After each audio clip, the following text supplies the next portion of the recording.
La contrahistoria. Un programa presentado y dirigido por Fernando Díaz Villanueva.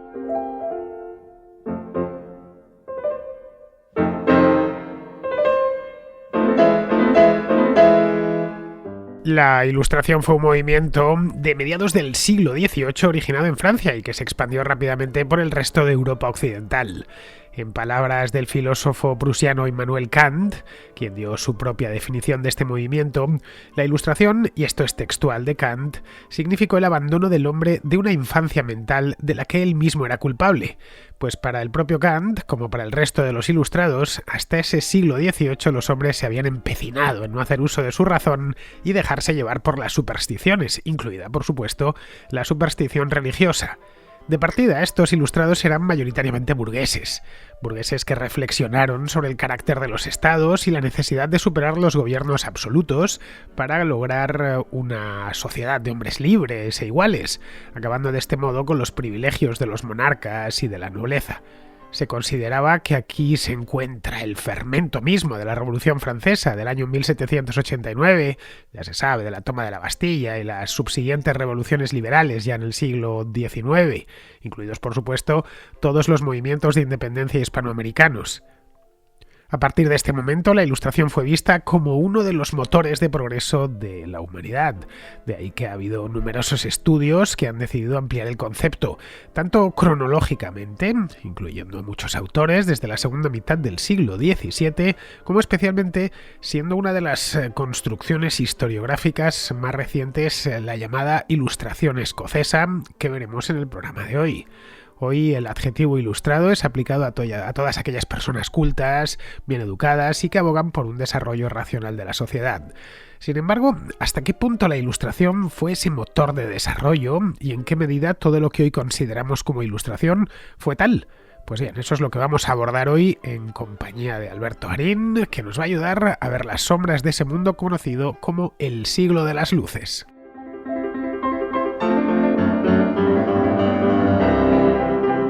Este es un programa que nos habíais pedido Alberto y a mí desde hacía bastante tiempo, pues tranquilamente 2 o 3 años, creo yo.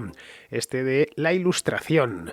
La Ilustración, como ya os acabo de comentar, pues fue un movimiento cultural, un movimiento intelectual que se dio en Europa en el siglo XVIII, un movimiento bastante estudiado. Es de estas cosas que hasta en el bachillerato se estudian, no diré en profundidad, pero sí al menos se ven por encima. Bien, pues Alberto se ha preparado el programa a fondo, como solo sabe él prepararse estas cosas, y le tengo aquí, frente a mí, bueno, en diagonal exactamente, porque frente a mí lo que tengo es un monitor. Así que vamos a ver cómo nos sale esto. Muy buenas, Alberto. ¿Qué tal, Fernando? Muchas gracias por invitarme una vez más. Bueno, pues vamos a ver si le echamos mano a esto, porque es un tema, ¿no te parece a ti un poquito complejo? Pues de partida podría parecer sencillo, porque como tú dices, es un tema muy conocido que se estudia desde la secundaria y que parece que los grandes titulares los conocemos todos. Pero en efecto, a medida que trataba de profundizar para crearte este programa, me fui dando cuenta de la cantidad de ramificaciones, de matices que era necesario ponerle. Bueno, con la Ilustración el nombre, le preguntaba a Garín es hablante de francés, pero que habla francés mejor que Emmanuel Macron. De hecho, creo que bastante mejor que Macron. No, para nada. Ya. Macron anda con el francés ese contaminado de haber trabajado en banca, anda hablando con anglicismos y cosas así. Tú hablas un francés puro. No importa, ya quisiera yo hablar francés como Macron y quisiera hablar inglés como Macron. Bueno, pues el inglés lo habla con acento francés, que es muy gracioso, oírles hablar a los franceses en inglés. Bien, pues Alberto habla muy bien francés porque estudió en la Sorbona en París y ha vivido allí, y le he preguntado cómo se dice ilustración en francés, porque en inglés se dice enlightenment, y me ha dicho que se dice lumière, ¿no? O las lumières, o como me has dicho antes. Les lumières. Les lumières. Bueno, es decir, las luces. Cuando hablamos de las luces, de ahí viene lo del siglo de las luces, que es el siglo XVIII. Las luces no solo se dieron en Francia, sino, vamos a ponerlo de las luces entre comillas, obviamente, es como se denominaban a sí mismos, sino también en otros países como Alemania, otras zonas de Europa. Alemania como Estado no existía todavía. La propia España, se vio en Italia, en el Reino Unido, por supuesto, que ya existía, ya se había producido el Acta de Unificación, es decir, lo que es hoy el Reino Unido, en prácticamente todos los países de Europa Occidental hubo ilustración, hubo lumière, es decir, hubo luces. Uno de estos iluminados en el sentido bueno de la palabra, no en el malo, se llamaba Immanuel Kant, que era prusiano, vivía en Königsberg. Königsberg es una ciudad hoy rusa, que se llama Kaliningrado, pero la perdieron en la última guerra mundial, se la quedaron los rusos, y esa es la razón por la que si buscáis Königsberg, pues no la vais a encontrar en el mapa, porque ya no se llama así. Bien, tal y como acabamos de ver, Alberto, Kant consideraba que los ilustrados, él mismo se consideraba en alemán se dice Aufklärung, es decir, la iluminación, una cosa así, o el aclaramiento. Él se consideraba un iluminado a sí mismo, un ilustrado, mejor dicho, más que iluminado. Bien, él pensaba que los ilustrados eran pues poco menos que unos revolucionarios, unos pioneros que habían conseguido pues sacar a los hombres de las oscuridades de milenios y milenios de superstición y de creencias absurdas, ¿no? Eso es, pero sin duda pecaban de vanidosos al pensar que hasta que ellos llegaron en el 18 a nadie se le había ocurrido esa necesidad o ese juego entre racionalidad e irracionalidad. Sin duda, si algo hay que poner en el cesto de los ilustrados es lo bien que se vendieron, lo bien que fueron capaces de convencer al resto del mundo que hasta ellos no había existido razón. A mí de los ilustrados siempre me ha parecido que eran unos tipos muy pagados de sí mismos. Todos los ilustrados, los franceses por supuesto, es decir, los Montesquieu y los Rousseau y demás, pero donde veamos ilustrados, en cualquier país nos encontramos con lo mismo. Eran tipos que realmente pensaban que poco menos que el mundo estaba empezando con ellos, que todo lo anterior estaba equivocado. Bueno, no es la primera vez que los seres humanos piensan que todo lo anterior no sirve y hay que volver a empezar, pero sí es cierto que el éxito posterior que tuvieron es lo que les ha permitido que incluso en nuestra memoria tengan esa especie preponderante de vanidad. Tienen ciertos puntos concomitantes, por ejemplo, con los renacentistas.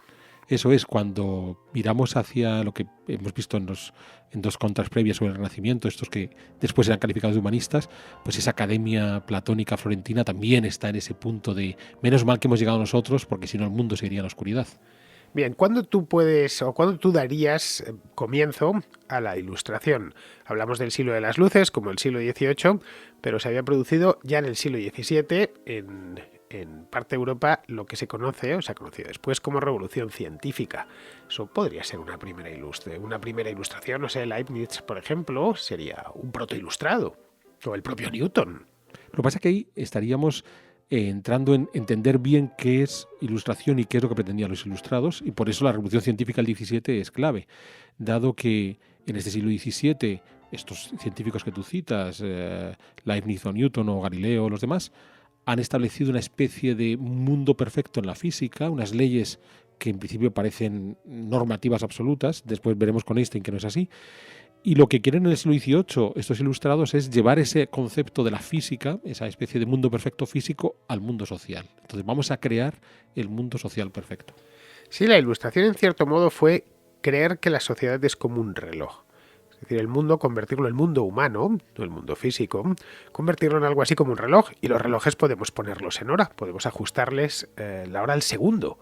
Y por lo tanto, si se puede hacer con una máquina, se puede hacer también con la sociedad. Ojo, era pura arrogancia la suya. Evidentemente la sociedad no se parece a un reloj, ni es una máquina, ni nada por el estilo. La Ilustración en este aspecto es un precedente de movimientos movimientos adanistas que aparecieron posteriormente, ya en los siglos XIX y XX. Por supuesto, y además esa es la razón por la que la Ilustración sigue teniendo éxito en la actualidad. Ellos son los que establecen ese modelo de a partir de nosotros la perfección se puede alcanzar. Entonces, como acabas de comentar, no es posible. Las sociedades humanas no empiezan de cero cuando nosotros lo deseamos, como ese reloj que estabas diciendo que ponemos en hora, pero es lo que ellos creyeron que podían hacer. Entonces, el éxito de la Ilustración es cualquier movimiento político posterior, de la tendencia que sea, que considera a partir de nosotros, ahora sí, vamos a construir la sociedad perfecta. Y otra cosa, y esta es una pregunta que muchos se hacen, hablamos de la Ilustración, ya como he comentado, pues en cada país tiene su propio nombre, que no necesariamente se parece, pero sí se habla de la Ilustración como un fenómeno, si no exclusivamente francés, sí que nace en Francia. A pesar de que Newton no era francés, Copérnico no era francés, estamos hablando de los predecesores. Leibniz no era francés, Kepler no era francés, es decir, que se había hecho muchísima. Galileo tampoco era francés. O sea, ninguno de los, escolásticos de la Escuela de Salamanca, por ejemplo, en España eran franceses. En cambio, el movimiento ilustrado aparece en Francia y es genuinamente francés durante muchos años. ¿Por qué aparece ahí? Y tiene una razón de ser evidente.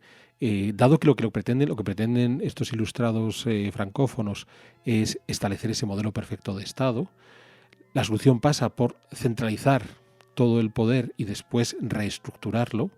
Bien. Y claro, la realidad francesa permitía más ese movimiento hacia la centralización que, por ejemplo, el mundo británico, donde acabas de hablar del Reino Unido, porque son dos reinos que se unen, pero además la propia Inglaterra está unida previamente a Gales e Irlanda, es muy compleja. La monarquía hispánica es todavía más compleja. Pensemos en no en la parte del imperio en sí, que es una estructura superatomizada, el Sacro Imperio, sino la parte austriaca, donde tiene una suma de diferentes territorios, cada uno con sus contrapoderes. Entonces, claro, el único lugar en la Europa occidental donde podían caminar hacia un modelo hipercentralizado era Francia en este siglo XVIII. Porque podemos pensar, es normal, ellos heredan la Francia de Luis XIV. No, Luis XIV, a pesar de que en nuestra mente es el modelo del rey absoluto por antonomasia, no lo era. Tenía un montón de contrapoderes.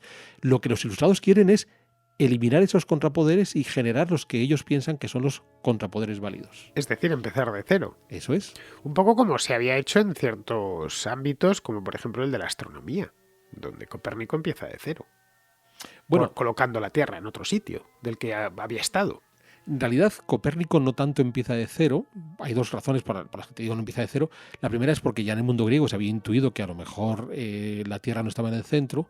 Pero sobre todo Copérnico tiene un elemento interesantísimo. O sea, ¿por qué de repente Copérnico un día se levanta y decide que puede poner en cuestionamiento toda la física de tradición clásica, de Aristóteles a Ptolomeo?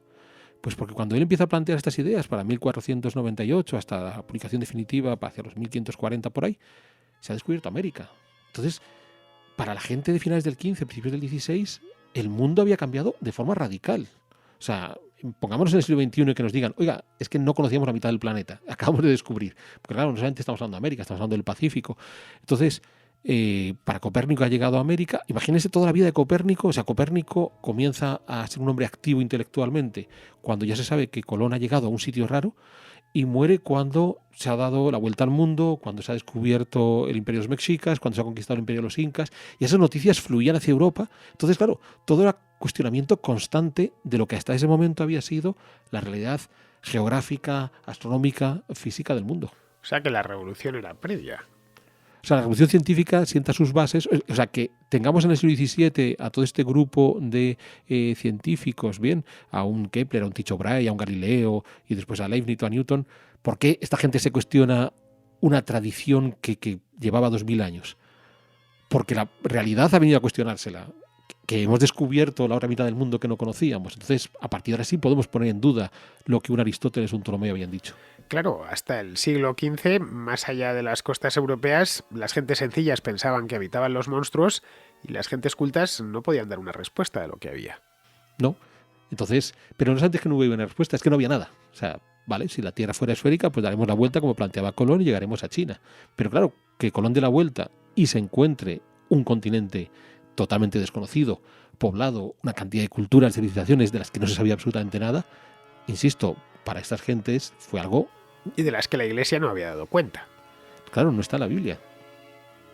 Al igual que otras partes del mundo sí, esa no. Eso es. Entonces, claro, todo se cuestiona, el descubrimiento de América y lo que los cronistas, geógrafos, cartógrafos de la monarquía hispánica están contando durante el siglo XVI, viene a cuestionar cualquier creencia previa que tengamos al descubrimiento.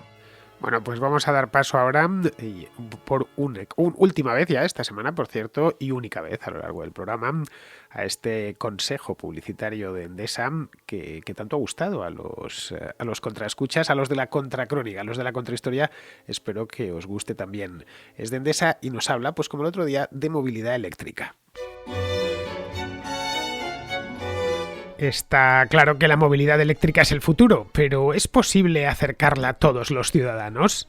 Empresas como Endesa, que apuestan por la movilidad sostenible, defienden que sí. De hecho, ya han puesto en marcha un plan de desarrollo de infraestructuras de recarga para vehículos eléctricos que nos confirma que esto es posible. El reto de Endesa es aumentar la disponibilidad de puntos de recarga, ya que, al no haber suficientes, esta es la primera barrera que dificulta el paso de la movilidad de combustión a la eléctrica. El principal objetivo que han fijado es la democratización del acceso a un punto de recarga público o privado según las necesidades de cada persona. Para los privados, facilitan un proceso de instalación rápido y sencillo para que puedas recargar tu vehículo cuando quieras. Y para los públicos, trabajan en el desarrollo de infraestructuras en carreteras, vías urbanas, parkings y centros comerciales, con el objetivo de que un vehículo eléctrico pueda desplazarse a cualquier punto de España sin problemas de acceso a recargas. Es increíble cómo avanza la tecnología sostenible gracias a proyectos como este. Si quieres saber más sobre cómo trabajan para facilitar el acceso a la movilidad eléctrica, entra en endesa.com.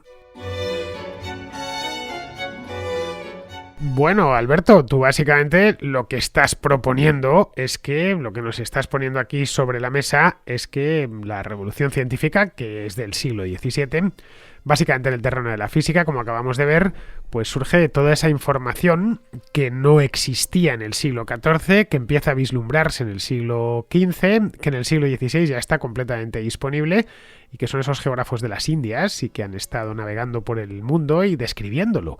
Básicamente descriptores de la mitad del planeta que había quedado oculto al resto de los europeos, que simplemente no se conocía.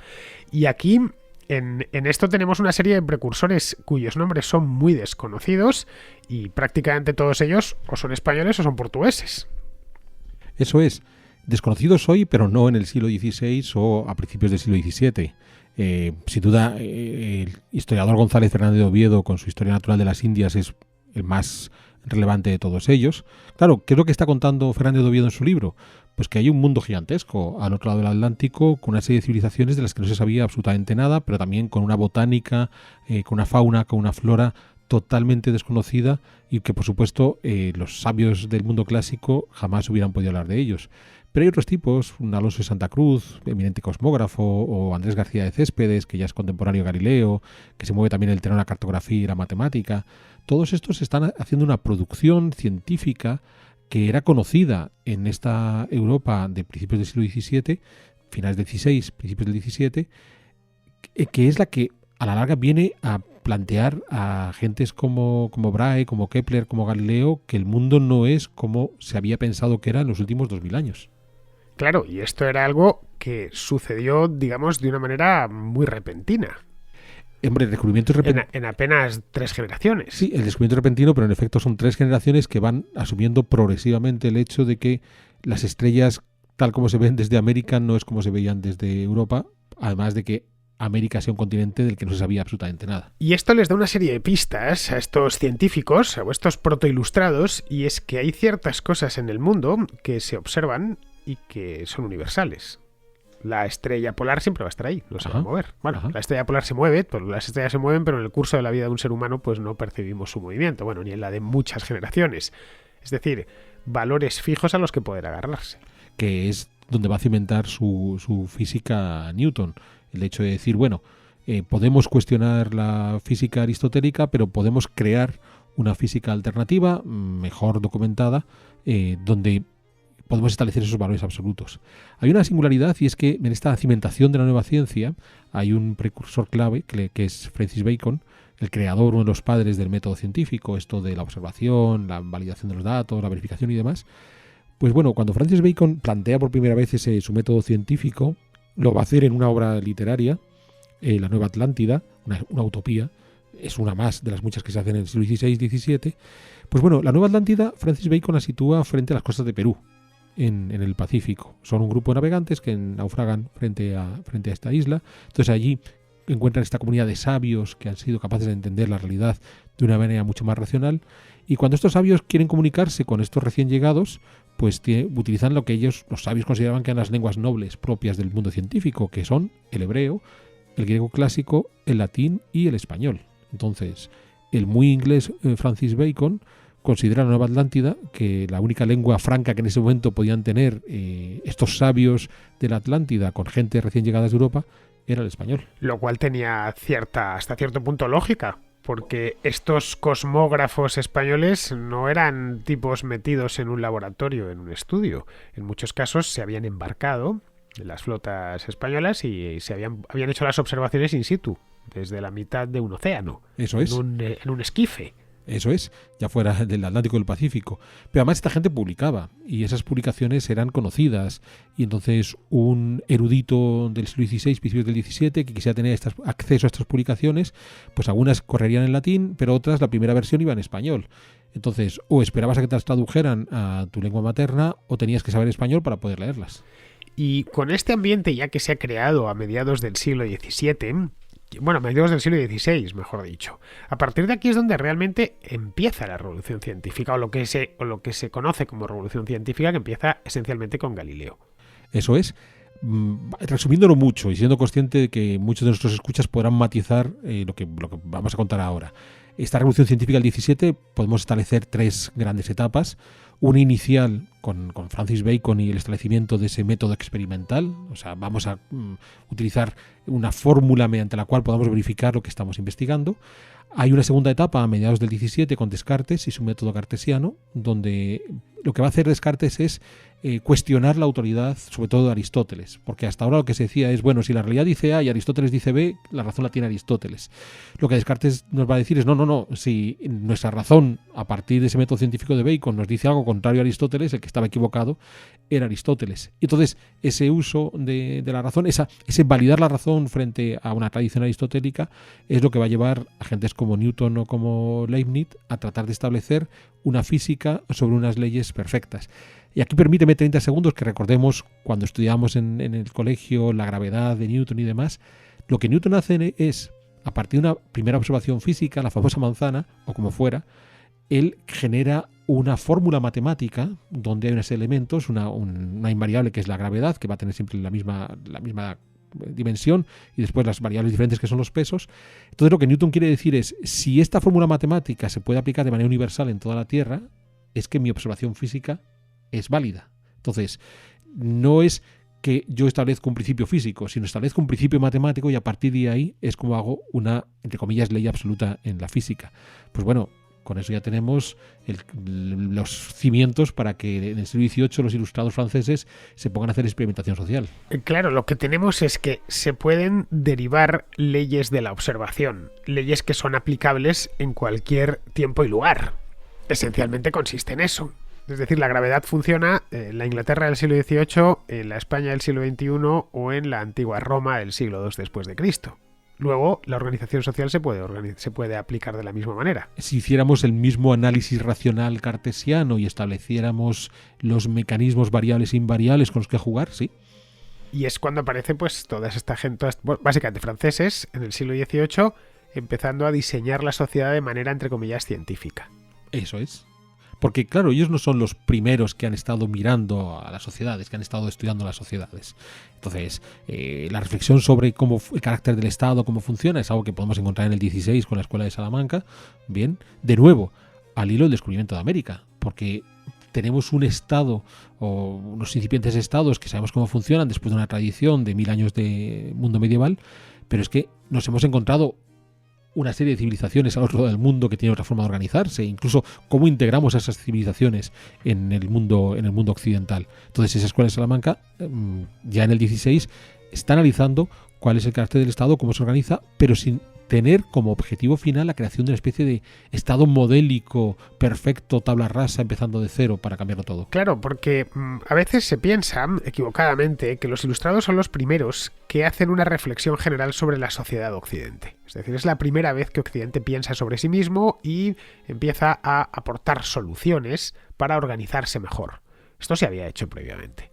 La propia Escuela de Salamanca en esencia es eso. Eso es, como te acabo de comentar, ya se ha hecho, pero después de la Escuela de Salamanca y como herederos claros de la Escuela de Salamanca tienes una serie de teóricos. Bien, tenemos a Bodino en Francia, que habla sobre el poder, hasta qué punto el rey puede acumular poder absoluto. Es una idea que mantiene Hobbes o Filmer, ya contemporáneo de Locke en Inglaterra, Locke en el lado opuesto. Ahora lo llamativo está en que aunque un tipo como Hobbes o sobre todo Locke, ellos mismos jamás se habrían visto a sí mismos como ilustrados, no solamente por ser del 17, sino porque no estaban buscando establecer un modelo perfecto de sociedad, en la historiografía contemporánea es tal el éxito del término ilustración que para realzar el valor de un tipo como Locke hay que convertirle en un ilustrado, porque si no es ilustrado no tiene el marchamo de calidad necesario.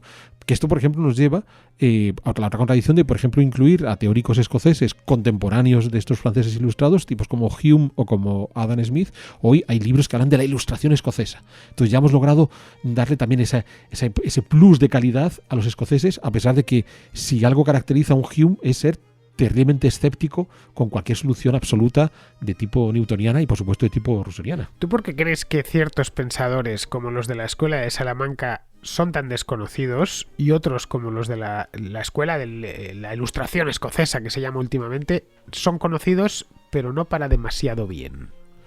Pues porque tanto la Escuela de Salamanca como esa mal llamada Ilustración Escocesa no están generando soluciones que refuercen los estados. Mientras que los ilustrados franceses son, por antonomasia, los grandes defensores de los estados centralizados. Entonces, si yo como parte del Estado tengo que defender esa construcción estatal, qué mejor que promocionar aquellos periodos históricos donde tenemos teóricos claramente favorables a estados centralizados, gobernados por autoridades fuertes. Ya lo hablábamos en el Renacimiento y lo podemos decir de nuevo ahora. O sea, si hay dos categorías positivas en la historiografía mundial es el Renacimiento y la Ilustración. Y las dos se caracterizan por querer reforzar al máximo a los estados. Claro, aquí lo que encontraríamos es que la Ilustración en el siglo XVIII lo que pone es la guinda final a un pastel que se ha empezado a cocinar 1000 años antes y que ha ido centralizando cada vez más el poder y concediendo más poderes a los reyes, a los señores, en definitiva, porque la batalla en Occidente es la misma desde los albores de la Edad Media. En realidad, en efecto, lo que vamos a tener en esos 1000 años de evolución política es una especie de pelea constante entre un poder centralizado o un poder atomizado. Y entonces van cargándose de argumentos los unos y los otros, y los ilustrados son los que dieron los mejores argumentos para un poder centralizado. Bueno, y no solo centralizado, un poder contrapesado. Tenemos el caso, por ejemplo, de las cortes que aparecen en la Edad Media, que aparecen, por cierto, en España, las Cortes de León, y a partir de ahí empiezan luego a aparecer en distintos lugares, como Inglaterra, la propia Castilla, Aragón, etcétera, que es básicamente buscar un contrapeso. De hecho, como se se proclamaba a los reyes de Aragón. Se les decía, se les recordaba, los propios nobles les recordaban que juntos eran más que el rey. Sí, porque esa es una de las claves de los ilustrados, la obsesión de que ellos tienen que crear un nuevo estado para controlar el poder del monarca, para evitar el absolutismo.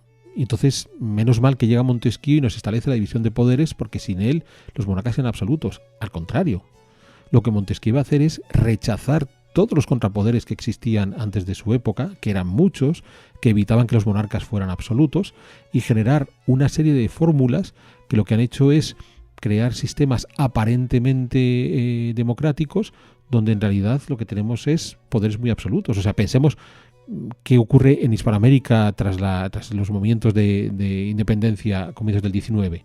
Pues lo que vamos a tener es una serie de libertadores que se convierten en caudillos tiránicos, donde en principio sí que respetan los modelos de Montesquieu, van a tener parlamentos y constituciones y jueces, pero son auténticas tiranías. Entonces, curiosamente, el modelo previo a Montesquieu sí existen contrapoderes reales, basados en una serie de tradiciones. El modelo posterior existe un corpus teórico de contrapoderes que después el gobernante aplicará o no aplicará. Bueno, el caso de la monarquía hispánica, que era una de las razones por las que es tan compleja y cuesta estudiarla y cuesta categorizar, es porque era un batiburrillo de instituciones que se habían ido acumulando con los siglos. Sí, claro, y de nuevo pensando en el caso y demás. Sí, en el caso hispanoamericano, el virrey era el rey en América, pero si el virrey no contaba con el visto bueno de las autoridades municipales del territorio que gobernaba, no pintaba nada.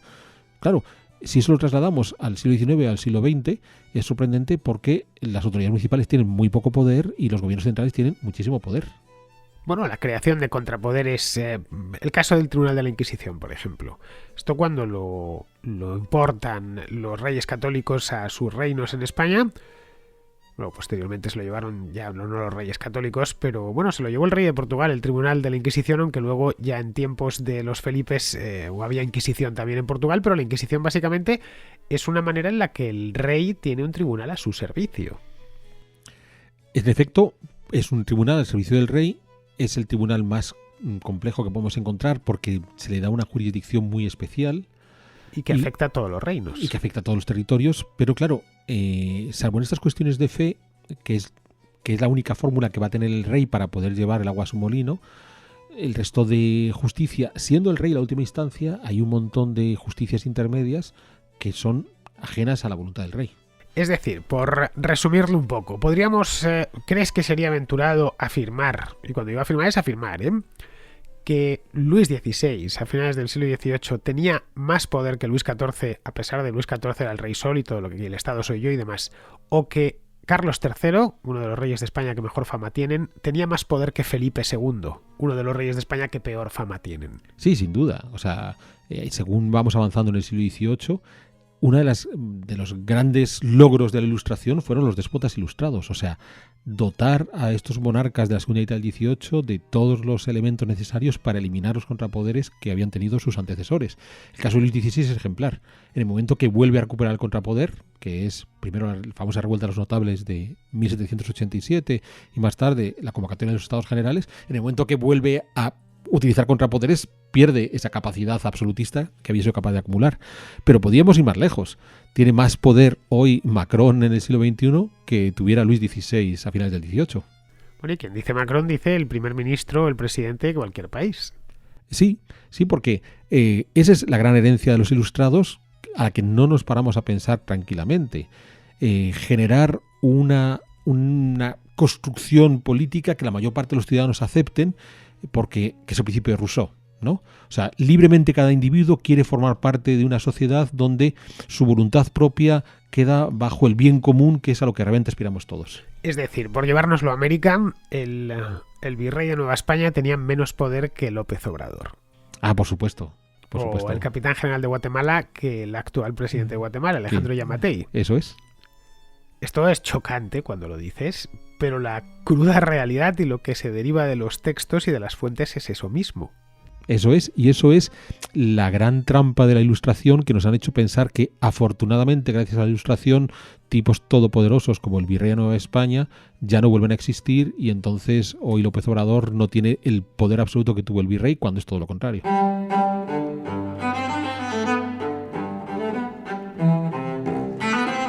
Pues Alberto, mientras en Francia lo que tenemos es a una serie de pensadores que están buscando el modo de justificar que el Estado se reconstituya para que el rey tenga más poder, lo que vemos en Inglaterra es una cosa que es todo lo contrario. Es algo más, digamos, el caso de Locke, por ejemplo, que es más bien antiautoritario. Bueno, hemos de pensar, es limitar el poder al rey. Hemos de pensar que de partida está muy bien la idea que has transmitido, porque el primer gran teórico que los franceses siempre traen a colación es Bodino, que citaba antes, que sí quiere acumular el poder de los reyes.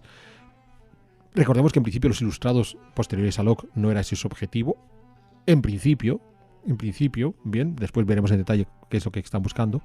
El caso de Locke, sí, el caso de Locke es un hombre de su tiempo, no es un preilustrado, no hay que ponerle ninguna etiqueta ilustrada para que el tipo sea interesante, pero sí es un hombre que ha leído a Hobbes, que es anterior a él, es contemporáneo de Filmer, que es otro teórico inglés favorable al modelo absolutista, pero sobre todo ha vivido...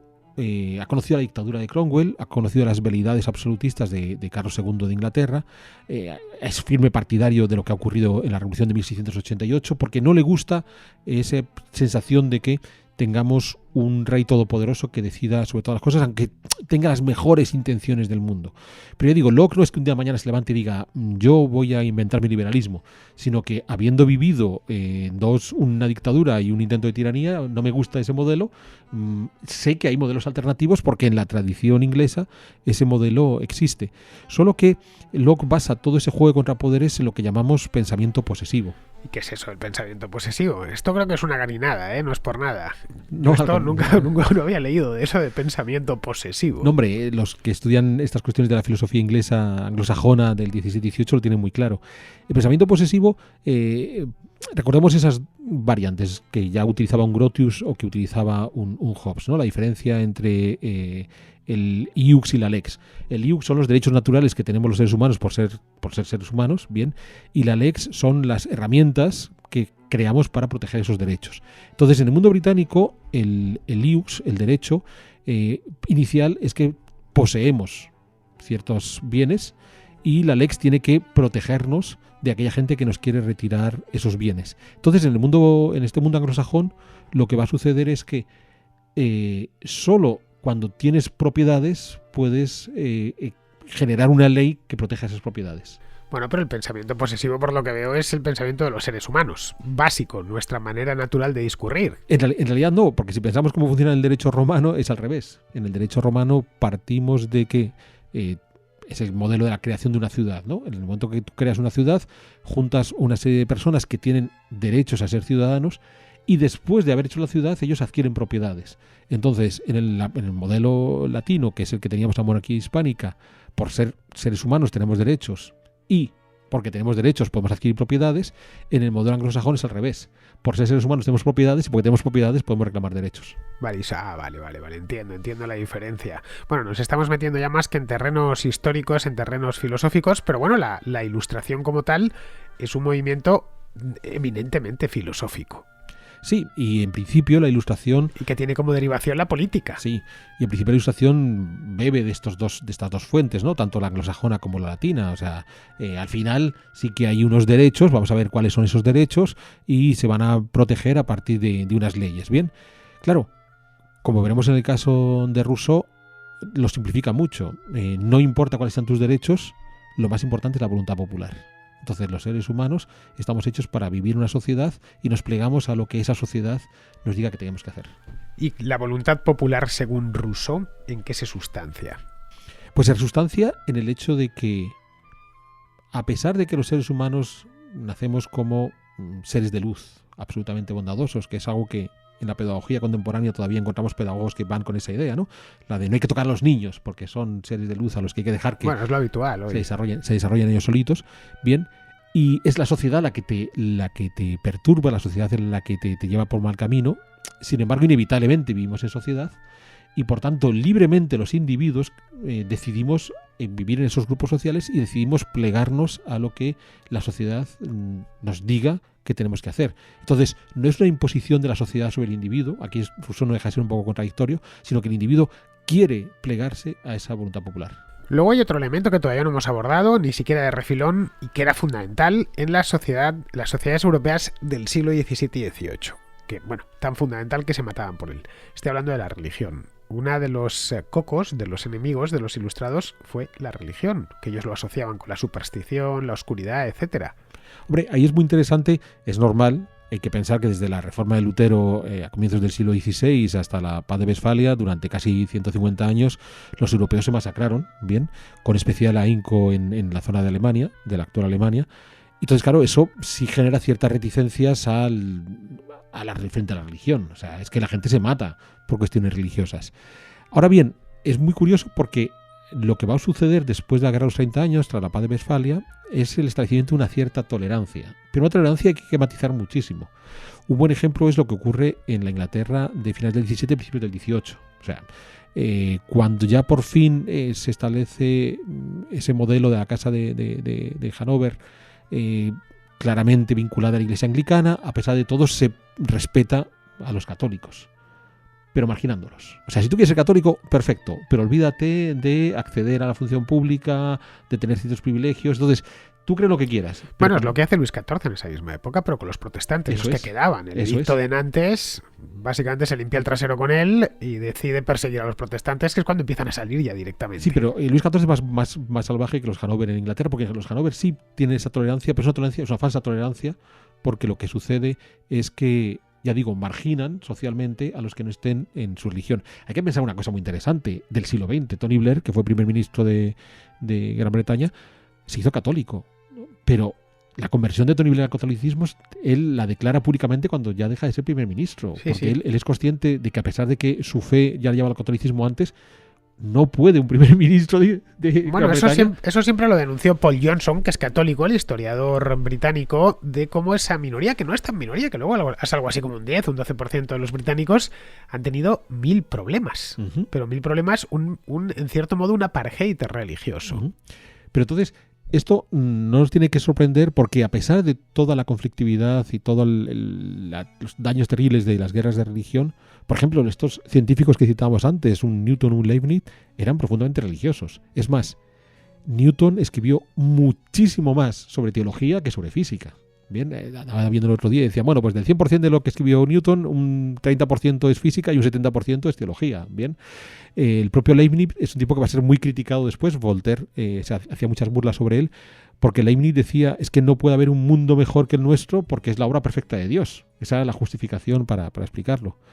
Pero además es inquietante, porque si pensamos en Newton y toda su visión escatológica de cómo es el mundo, es que el mundo es perfecto porque es la obra de Dios. O sea, si yo he podido establecer unas leyes perfectas en física, es porque es la obra de Dios. Bueno, lo que me estás diciendo es que no hay ataques, no hay críticas a la religión hasta que aparece Voltaire. Porque Sí. todos los demás lo han aceptado e incluso han incorporado su propio sistema dentro de la religión, no han puesto en duda las Sagradas Escrituras. O sea, sí ha podido haber ataques, pero claro, las consecuencias de esos ataques durante el siglo XVI y la primera mitad del XVII podían ser terribles. Tanto si eras atacando al catolicismo como a las diferentes iglesias protestantes. Entonces, ¿qué podía haber? Podía haber, por ejemplo, es muy difícil, ya no estamos hablando de crítica a la religión, la declaración de que alguien fuera ateo en el siglo XVI-XVII es profundamente complicado, y en el XVIII sí vamos a encontrar gente que se puede declarar atea, o que la gente sabe que es atea y ya no causa una gran perturbación. Entonces, por supuesto que hasta el XVIII, y Voltaire es un buen ejemplo. Claro, Voltaire se vuelve muy famoso en el siglo XVIII porque públicamente critica a la religión y en especial a la Iglesia Católica, que es algo que era muy difícil llevar, por no decir imposible, hacerlo de manera pública en el siglo XVI o en el XVII.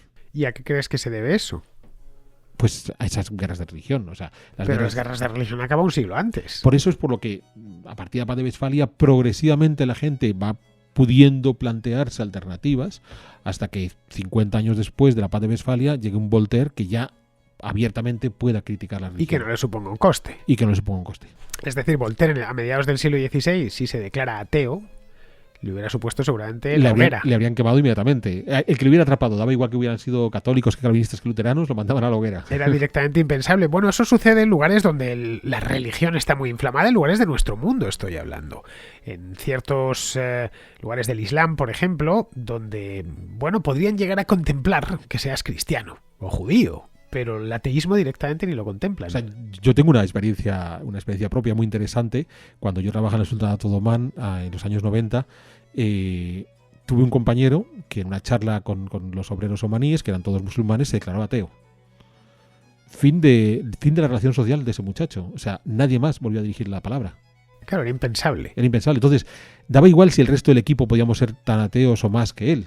Es que públicamente no lo dices. O sea, claro, públicamente te puedes declarar cristiano, más o menos practicante, más o menos creyente, pero lo que no puedes hacer es declararte ateo. Bueno, esa es una de las herencias más duraderas de nuestro mundo, que viene directamente de la Ilustración, del ateísmo o el agnosticismo, llamémoslo como queramos. Sí, ahí si podemos poner algo en el cesto positivo de la Ilustración, es la posibilidad de hablar de religión y mostrar que puedes no tener fe. Bien, pues ya estamos en Voltaire, que la verdad es que ha entrado aquí un poco de rebote, y Voltaire es uno de los personajes centrales de la Ilustración, vamos, en sí, del pensamiento del siglo XVIII. Y aquí ya podríamos empezar a poner nombres. Ha pasado por aquí Rousseau, algo Montesquieu. Bueno, estos tres son los principales pensadores. Los más famosos, desde luego. Cualquier persona que tenga una cultura media ha oído hablar alguna vez de Voltaire, de Montesquieu y de Rousseau. Luego están los enciclopedistas. Pero una de las cosas que vemos es que son todos franceses y se localizan todos en un periodo histórico muy breve, mediados del siglo XVIII. Bueno, Voltaire es el que rompe más, porque además vivió muchísimos años, y Voltaire ya era un tipo muy activo en la primera mitad del siglo XVIII, y como vivió tantísimos años, llegó a ser nonagenario, pudo pasar por todos ellos y fue tremendamente crítico con todos ellos. Ojo, de nuevo, igual cuando decíamos esas tres etapas rápidas de revolución científica del XVII, centrar la Ilustración francófona en Voltaire, Montesquieu, Rousseau, los enciclopedistas puede ser limitante, pero bueno, tenemos un tiempo limitado. En cualquier caso, lo interesante de Voltaire es que no solamente es la primera persona que, o la primera no, pero una de las personas que en un principio es capaz de criticar abiertamente la religión, sino que además es un gran defensor de la individualidad y de la moral individual. Entonces, es ese principio que Voltaire establece, que muchos podemos comulgar con él sin ningún problema. No hagas a los demás lo que no quieres que te hagan a ti. Entonces, es la regla de oro de la moral, ¿no? Entonces, es un principio muy volteriano. El problema está en que Voltaire, según fue avanzando a lo largo de su vida, ya digo, esta larguísima vida que tuvo, progresivamente fue considerando que había morales individuales más valiosas que otras, que pueda ser, bien, pero que le lleva a la concepción del héroe. Entonces, al final, el problema de Voltaire es que termina por decir, bueno, al final hay gentes que a lo mejor tienen que enseñar su moral al resto. Entonces, el Voltaire anciano no es el mismo Voltaire, a pesar de que siempre fue cínico y muy crítico, que el Voltaire joven, que era más confiado en las personas. Bueno, los ilustrados en general y Voltaire en particular, si algo se la tenían tomada al catolicismo, eso está claro porque era lo que había en Francia. De haber aparecido esta misma escuela de pensamiento en Prusia, pues la hubieran tomado con los luteranos o en Inglaterra con los anglicanos. En concreto, dentro del catolicismo se la tenían tomada los jesuitas, que además empiezan a expulsarlos de todas partes. Ajá. En la propia España. Salieron en 1767 de España y de todos los virreinatos. ¿Por qué esa inquina contra la Compañía de Jesús? Bueno, el caso de Voltaire es una crítica contra la religión en general, contra la Iglesia Católica más en particular y todavía más en particular contra las autoridades eclesiásticas. Y entre estas autoridades eclesiásticas había un grupo inquietante que son los jesuitas. Bien, claro, aquí ya empezamos a deslizarnos del terreno de la religión al de la política. Puesto que los ilustrados al final lo que quieren es conformar un Estado nuevo, con unas estructuras de contrapoder teóricas y demás, cualquier elemento que venga a distorsionar los límites del Estado son preocupantes. Y los jesuitas no es que sean esa cosa del ejército del Papa, pero sí son unos tipos que se mueven de forma internacional. Entonces rompen el corsé de los Estados y eso ya es una buena razón. Pero además los jesuitas tienen un segundo inconveniente y es que los principios morales que establece Ignacio de Loyola son relativamente sencillos y abogan porque después cada cual los aplique como quiera. Entonces, claro, si lo que los ilustrados quieren hacer es un modelo racional donde generen un recetario de lo que es buen pensamiento, los jesuitas son inquietantes. Porque los jesuitas, yo creo que tú conociste al padre Roncero, que fue un salesiano que trabajó en Guatemala, que fundó un montón de colegios por toda Centroamérica. Gran tipo, por cierto. Y sigue todavía en ello. El padre Roncero siempre me contaba, él es católico salesiano, él siempre me contaba que hay 3 cosas que Dios Padre no sabe. Bien, siendo salesiano él. Una era la cantidad de congregaciones de monjas que hay en el mundo. Sí. La segunda es qué piensa un jesuita. Y la tercera es de dónde sacan dinero los salesianos. Entonces, lo de que piensa un jesuita es relevante, porque en efecto, si algo caracteriza a los jesuitas es que son adalides del libre pensamiento, y es una cosa que nos puede parecer contradictoria. Pero tú puedes conocer a 3 jesuitas y cada uno de ellos pensaba de una forma diferente. Los ilustrados querían uniformidad en el pensamiento. Claro, luego lo que era la filosofía misma que movía la Compañía de Jesús, más su internacionalización, que eso entiendo que también les preocuparía dentro del mundo católico. Claro, son esas dos variantes. Rompen el corsé estatal y además abogan por el libre pensamiento. Bueno, y esa idea, esto es una cosa que no se suele tratar en Voltaire, porque se conoce más el Voltaire nuclear y no tanto el último Voltaire. Esa idea que nos has hecho antes en referencia a la idea del héroe, esta podría asimilarse con la del monarca absoluto, es decir, con Luis XV o Luis XVI. En realidad, más que al monarca absoluto, es al buen tirano. Es decir, tiene que llegar alguien al final que... El tirano benévolo. Eso es, que ponga orden. Y bueno, si pensamos cómo evolucionó todo esto hacia la Revolución Francesa, terminó con un emperador, que es Napoleón. Bueno, Napoleón, nos estamos yendo ya muy lejos, pero Napoleón, en cierto modo, él llega como el tirano benévolo. De yo voy a poner orden a esto. Eso es. Voy a fundar una nueva sociedad con nuevos principios. Pero además es un señor que voy a imponer una tiranía en Francia para poner orden a estos 2 décadas de revolución y voy a exportar los principios de la revolución fuera de Francia. O sea, voy a hacer que el resto de los países tengan aquello que yo no quiero que realmente Francia tenga para sí misma.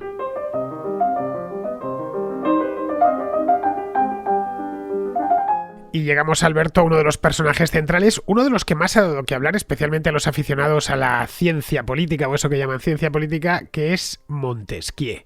Montesquieu es famoso por ser el padre de la división de poderes y por ser, en muchos aspectos, se le presenta como uno de los padres de las democracias actuales, es decir, que sin Montesquieu no se podría entender el mundo del siglo XXI. Hombre, sin duda, con Montesquieu los defensores de la Ilustración han logrado rizar el rizo de hacernos creer a la humanidad que antes de Montesquieu no había división de poderes y no había contrapoderes frente a un monarca absoluto, que es una de las mayores falsedades que hay en la historia. Pero es más, si tú y yo pensamos cuando estábamos en el colegio y nos lo contaban, pues te lo creías. O sea, menos mal que aparece un señor llamado Montesquieu para explicar cómo se dividen los poderes. Claro, cuando tú explicabas antes, haces ese recorrido y descubres que las cortes existen en León desde la Alta Edad Media, pues ya empiezas a encontrar aquí una división de poderes. Y si vas más lejos y descubres que en el mundo hispánico existían audiencias con jueces relativamente independientes, o lo que estábamos viendo antes de Locke en Inglaterra, con todos esos contrapoderes frente a las obsesiones absolutistas de un Carlos I o un Carlos II, todo esto es antes de Montesquieu. Entonces, ¿por qué esa obsesión en pensar que hasta Montesquieu no había esa división de poderes?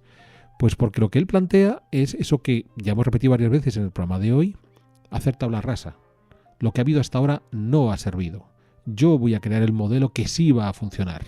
Entonces, todos estos contrapoderes que podían existir en Francia, bien, los contrapoderes de la nobleza con sus privilegios, de esos parlamentos que son audiencias, de los poderes municipales, de los gremios, todo eso se elimina, empezamos de cero y ahora sí vamos a hacer el Estado que realmente va a funcionar. Y se empieza de cero desde arriba, porque todos esos contrapoderes que se habían ido generando en Europa a lo largo de 1000 años habían sido ascendentes, habían empezado desde abajo. Eso es. Habían ido perfeccionando, modificando, transformando según el momento.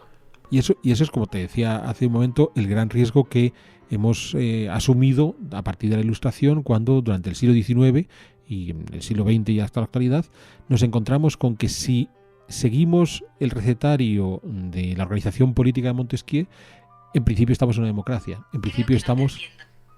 Uy, me acaba de hablar Siri. Fíjate. Para que veas. Sí, ha dicho que no me entendía. Y te ha escuchado, macho. Ha dicho que no me entendía, así que vamos a explicárselo bien. Que ya digo, el recetario de Montesquieu es el hecho de que si en un país tú tienes un poder legislativo, un judicial y un ejecutivo, ya es una democracia. ¿Falso? Claro, en principio es lo que decíamos antes de aplicar unas normas que supuestamente son universales, como la ciencia, que en el caso de la ciencia sí lo son, es decir, la gravedad es la misma gravedad la que hay aquí en el siglo XXI en España que la que había en el Cambridge del año 1700, que la que había en el antiguo Egipto. Pero en cambio esto trasladado a las ciencias sociales es un poco aventurado. Pensar que va a funcionar lo mismo utilizando una especie de regla, porque lo que crea Montesquieu es eso. Si se dan estas instituciones, automáticamente el sistema va a funcionar. Eso es. Entonces, claro, lo patético de la división de poderes de Montesquieu es que, por ejemplo, existe en los países árabes. Me refiero a los de la península arábiga. Entonces, en Arabia Saudí hay un poder ejecutivo que tiene un gobierno con los ministros y demás, y hay un parlamento. Y hay un sistema judicial, pero ¿quién puede decirme que eso sea una democracia? Pero claro, los saudíes te dirán, oiga, pues nosotros hemos imitado el modelo del mundo europeo, entonces, ¿en qué nos critican? Si tenemos ministros, si tenemos diputados, si tenemos jueces. Claro, tú puedes tener el sistema de división de poderes de Montesquieu, perfecto además, y en cambio vivir en una tiranía espantosa. Eso es. Y sin embargo, eso es el éxito de la Ilustración. Podemos vivir con el modelo Montesquieu bajo una tiranía y a pesar de todo nos dirán que está bien. Sí, es una cosa realmente curiosa, porque claro, luego se preguntan si hemos hecho los deberes, ¿por qué no nos desarrollamos? Ajá. Eso es una de las grandes cuestiones del siglo XX. Si yo desde arriba... Que ocasionó mucha frustración y ha ocasionado mucha frustración. Eso es, si yo desde arriba he hecho caer hacia el resto de la sociedad el modelo de Montesquieu, ¿por qué la sociedad no es capaz de entender que somos desarrollados? Claro, empiezan a pensar, es muy común, ¿eh? El caso de Hispanoamérica es clave. Ajá. Es bien, hicimos esto hace 200 años. Nos organizamos como teníamos que organizarnos. El Parlamento, el Senado en muchos casos, tenemos el Poder Ejecutivo perfectamente separado, tenemos el Poder Judicial también separado y supuestamente los jueces son independientes, pero no hacemos más que encadenar tiranos. Ajá. Tiranos democráticos o aparentemente democráticos. Luego, lo que falla es el mismo sistema que crea Montesquieu, que empieza desde cero y lo hace desde arriba. O sea, lo que falla es la obsesión de la tabla rasa. La obsesión de pensar, tengo que eliminar todo lo que existía previamente y es a partir de ahora, gracias a mí, donde vamos a hacer el mundo perfecto. Y esto, claro, tiene una influencia bestial, ¿sí?, en el pensamiento occidental. Sí, porque además podemos ver después la otra ramificación de Montesquieu en la creación de los Estados-naciones, el carácter nacional y demás. Es que el problema que tenemos con estos ilustrados es que lo elevan a categoría de ciencia. O sea, esto no es una mera reflexión, esto no es un concepto filosófico más o menos etéreo, esto es ciencia, porque estamos imitando en el mundo social lo que Newton y Leibniz habían hecho en física. Y luego ha hecho desaparecer de la conciencia colectiva. Estoy hablando de los países occidentales, el hecho de que antes de Montesquieu, por supuesto que había jueces, y por supuesto que había, llamémoslo parlamentos, en el caso de Inglaterra se llamaba parlamento además, es decir, que sí había contrapoderes efectivos al poder ejecutivo que recaía sobre la cabeza del rey. Eso es.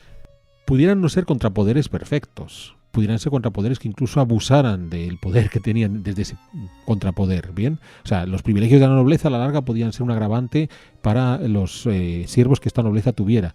O sea, no vamos a decir que hay un mundo idílico previo, pero el problema está en pensar que no existían esos contrapoderes y el problema está en olvidar que esos contrapoderes habían salido de abajo.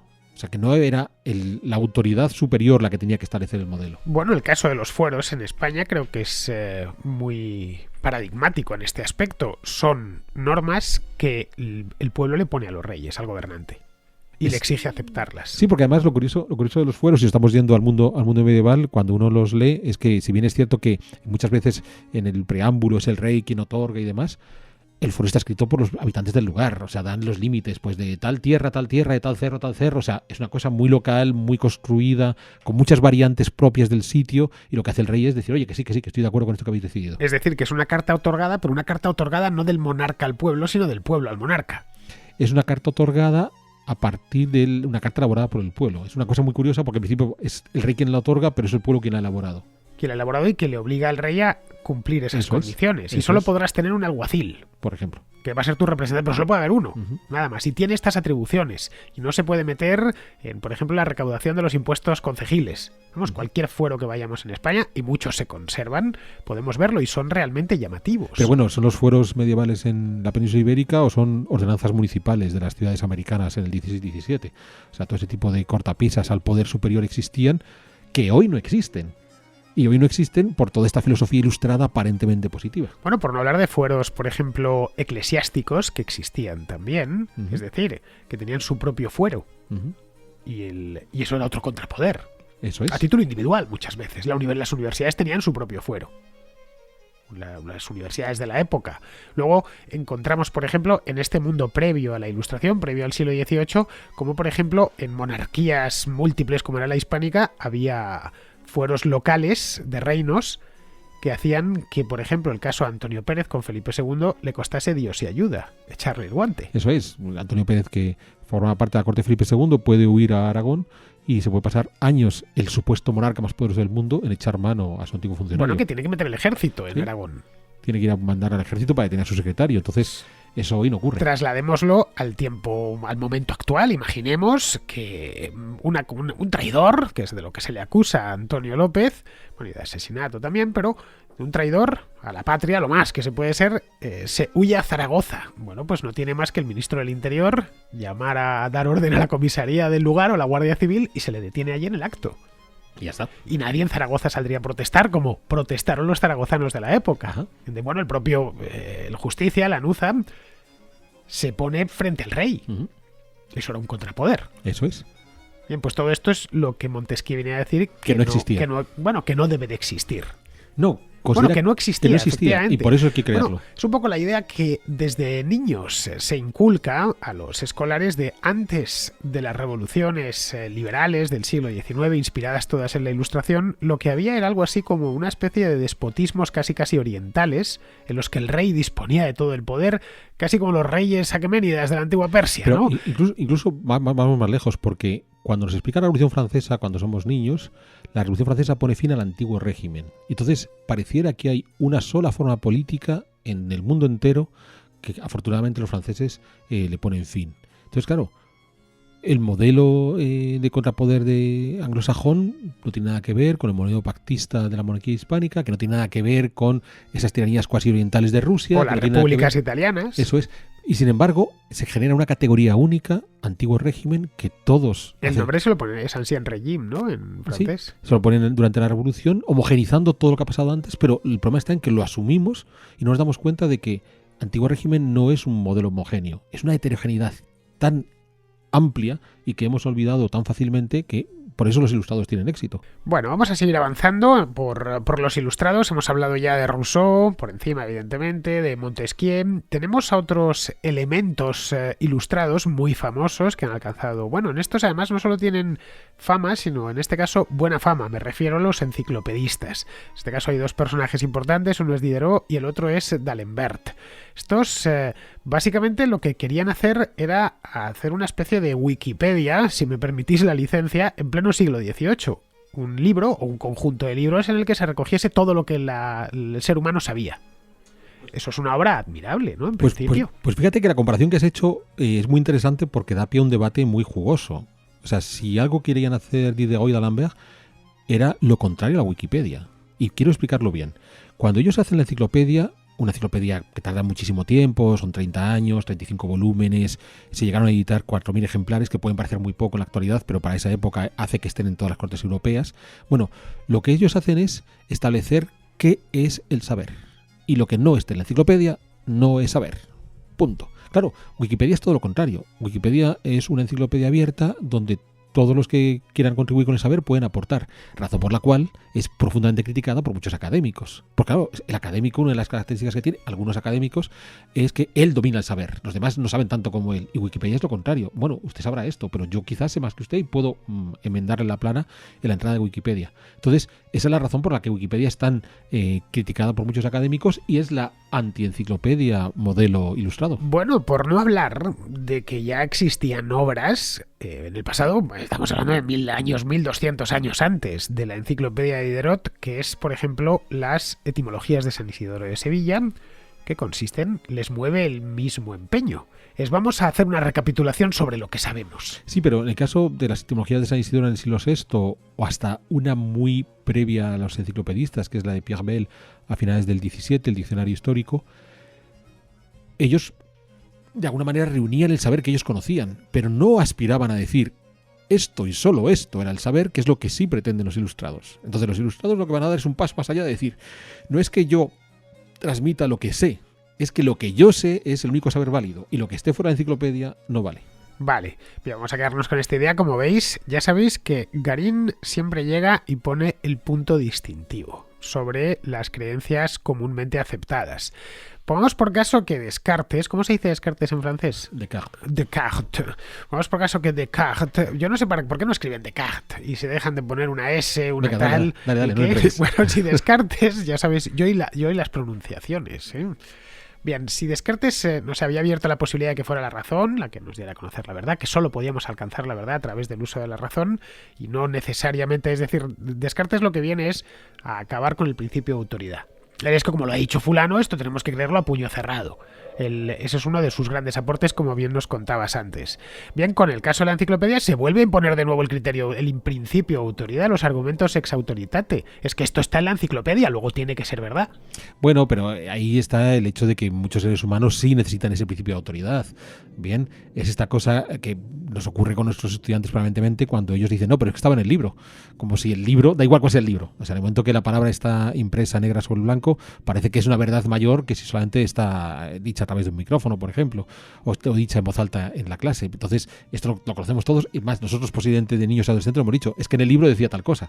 Y el libro es esa autoridad absoluta. Bueno, eso hunde sus raíces un poco en la manera de ver el mundo de los cristianos, ¿no? Existe el libro, la Sagrada Escritura, más el libro, porque la Biblia es eso mismo, es el libro. Todo lo que no esté ahí, todo lo que no esté en las escrituras, no, por ejemplo, los luteranos lo llevaron al extremo. Pero el mundo era, hoy sigue habiendo integristas protestantes que creen que la Tierra fue creada hace 5.000 o 6.000 años. Pero más allá de que el propio porque lo dice el libro. Pero más allá de que la Biblia sea ese libro fenicio, ¿no? El término fenicio de libro, lo interesante es el libro como realidad material. Es una especie de idolatría hacia esa materialidad. Entonces, posiblemente en el siglo XII o en el siglo XIII no habría mucha gente que recurriera al libro porque las Biblias impresas no existían, eran a mano y había muy poquitas. Cuando aparece el libro ya impreso, a partir de la imprenta de Gutenberg, ahí es cuando ya se materializa. O sea, es que tú y yo podemos estar debatiendo aquí sobre el valor o no de Montesquieu, pero si lo escribimos está materializado y yo puedo fotocopiarlo y puedo llevarlo a mi casa y lo puedo tocar. Entonces hay una idolatría al papel muy interesante. Puedo poner la mano encima del libro y digo, está aquí dentro y está escrito. Esto queda escrito. Y eso es lo que los enciclopedistas querían. Querían dejar escrito, materializado para y que siempre. Nada se escapase de ahí. Ahí está. Bueno, vamos con Rousseau. Ahora, Rousseau es otro de los personajes, yo creo que está al mismo nivel que Montesquieu en cuanto a conocimiento popular. Rousseau no era francés, era suizo. Nació en ginebrino, nació en Ginebra a principios del siglo XVIII y es un tipo que llegó a tener verdadera fama pero en vida. Sí. No es que le conozcamos hoy, Ajá. sino que en vida llegó a ser un tipo realmente célebre, especialmente entre las élites europeas de la época. Los mismos aristócratas que llevaban una vida ociosa y muelle, y nada ejemplar por lo general, que a los que criticaban los ilustrados. En realidad los ilustrados no critican a la nobleza por ser nobleza, sobre todo porque algunos de ellos, como el propio Voltaire, son nobles. Critican a esa parte de la sociedad que es irracional, que se deja llevar por los sentidos, que es frívola. Entonces ellos quieren un modelo mucho más rígido, aunque Rousseau es la antítesis. O sea, Rousseau es el que puede predicar esa necesidad. Claro, Rousseau apela a los sentidos, pero al mismo tiempo tiene que ser unos sentidos moderados, pero luego el tipo es un fiestero de primera. Entonces Rousseau encarna muy bien todas las contradicciones de la Sí, era ilustración. mujeriego, por cierto. Muy mujeriego. No se privó de eso en absoluto, Ajá. Rousseau. Y además Ajá. era muy selecto con las damas, según parece. Sí, pero incluso es un tipo polémico porque él considera que siempre está siendo perseguido, nadie le entiende, es un marginado, es como estos artistas alternativos que, claro, como nadie les entiende, tienen que romper con todo. Hay un momento dado en el que incluso llega a exiliarse en Inglaterra y Hume le recibe y Hume le soporta 6 meses. A los 6 meses Hume dice, o sea, este no es un artista alternativo, este es un tarado. Entonces, De hecho, según Paul Johnson, Rousseau es el primer intelectual de la historia en el sentido negativo del término intelectual. sí, es el primer intelectual maldito de la historia.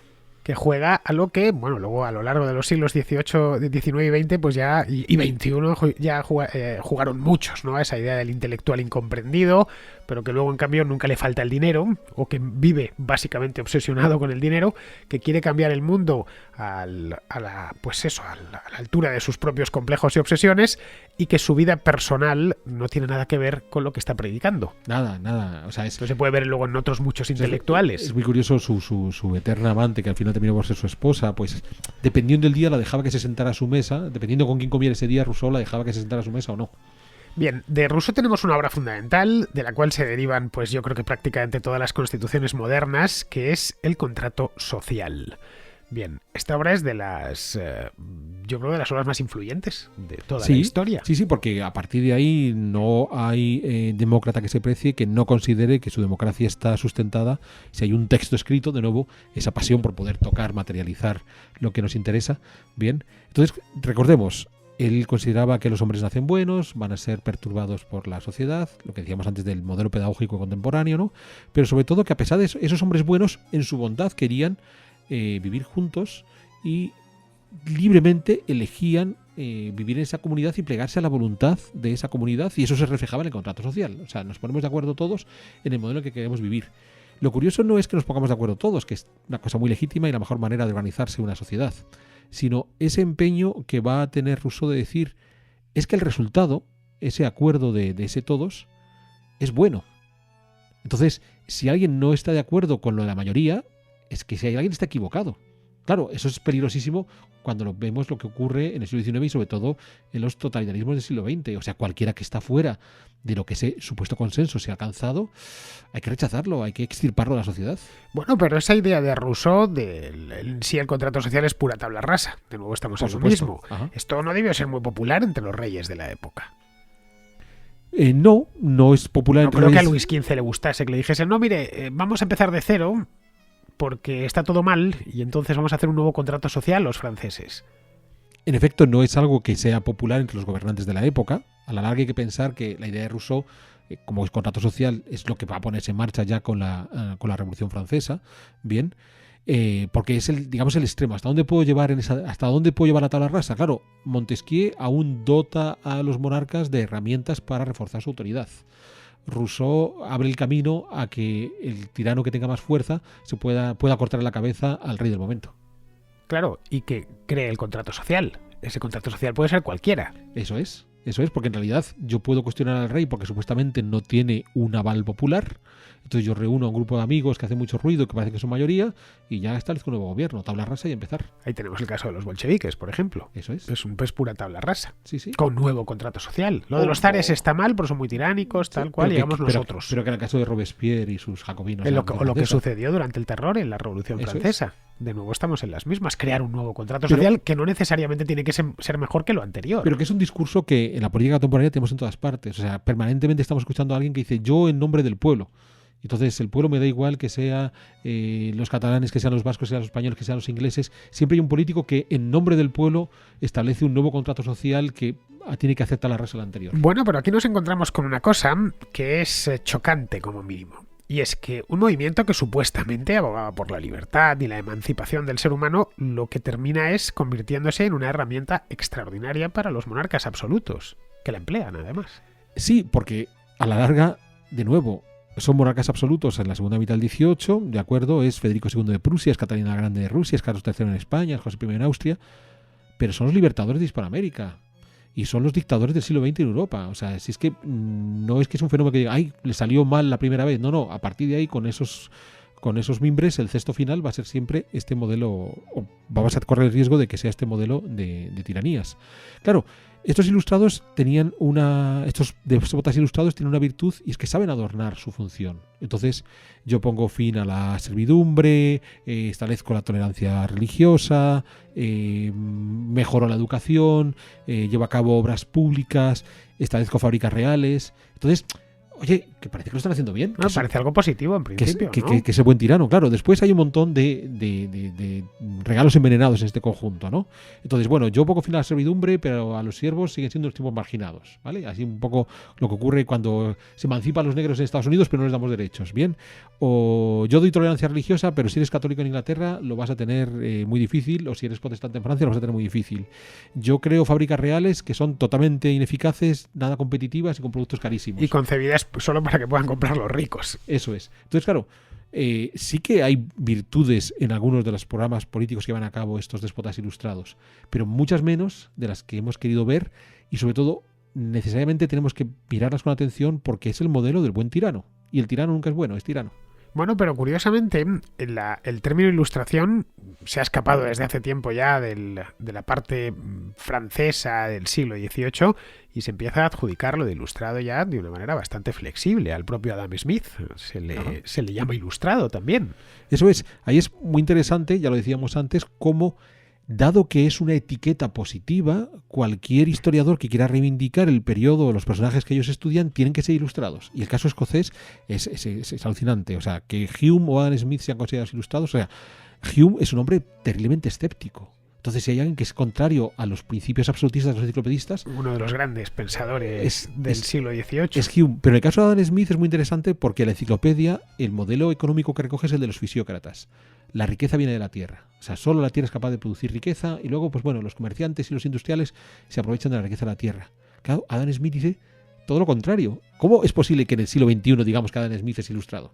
Sí, pues se dice y se incluye, Sí, ¿eh? lo Se sé. meten dentro del paquete ese de la y ilustración. y se sacan libros llamados La Ilustración Escocesa. La ilustración escocesa, pero aunque me parece que eso es más para darle, por un lado para vender y por otro lado para ponerles un elemento positivo, como una escarapela, ¿no? Así que sepáis que esta gente era avanzada. Si mañana ponen la ilustración salmantina, que seguro que alguien lo ha utilizado ya, lo de la ilustración salmantina es bueno, vale, sí es cierto, eran curas, jesuitas o dominicos, pero a cambio pues era... Es que lo de ilustrado al final... Claro, es que la palabra es magnífica, porque ser una persona ilustrada es una persona culta. Sí, pero ilustrado en español o las luces en Francia. O sea, ¿quién se pone a la luz? Claro. ¿Quién quiere vivir en la oscuridad? Tú, cuando alguien quiere enseñarte algo, que le dices, ilústrame. Es decir, pon luz donde antes había oscuridad. Eso es. Es que está bien jugado si te fijas. Es como Renacimiento. O sea, ¿quién no quiere renacer? Claro, sí, y todo lo que sea posicionarse en contra, es decir, no, yo es que soy partidario de las tinieblas y de la superstición, etcétera. La verdad es que como campaña de marketing, los ilustrados en eso también fueron unos anticipados, ¿eh? Sí. Eligieron el término apropiado. Bueno, vamos a ir terminando, Alberto, porque la verdad es que nos hemos comido el programa. Ya sabía yo que esta cosa se nos iba a alargar. Espero que os haya gustado, pero antes vamos a hablar un poquito de música, que ya sabes que a mí me gusta mucho el tema de la música, y en el siglo XVIII se produce en la música una auténtica revolución, que es la de la armonía a principios de siglo, y aparecen pues los mejores compositores que ha dado la especie humana en toda la historia y que probablemente dé. Los Johann Sebastian Bach y compañía. La música, si te fijas, es uno de los campos de batalla de la ilustración, que no se suele tener en cuenta. Bueno, no se suele tener en cuenta casi nunca, en ningún momento histórico, lamentablemente. Es curioso porque la ilustración tiene ese éxito que estamos hablando ahora porque en gran medida se transmitió no a través de sesudos ensayos filosóficos, sino de novelas. Hay que pensar que las obras más conocidas de Rousseau fueron novelas, que el propio Voltaire lo que escribe en muchos casos son novelas, o que Diderot, el enciclopedista, escribe novelas. Entonces, claro, ellos a través de la novela son capaces de llegar a un público más amplio. Puede haber siempre limitaciones por la capacidad de leer de la gente de la época, pero es un público más amplio.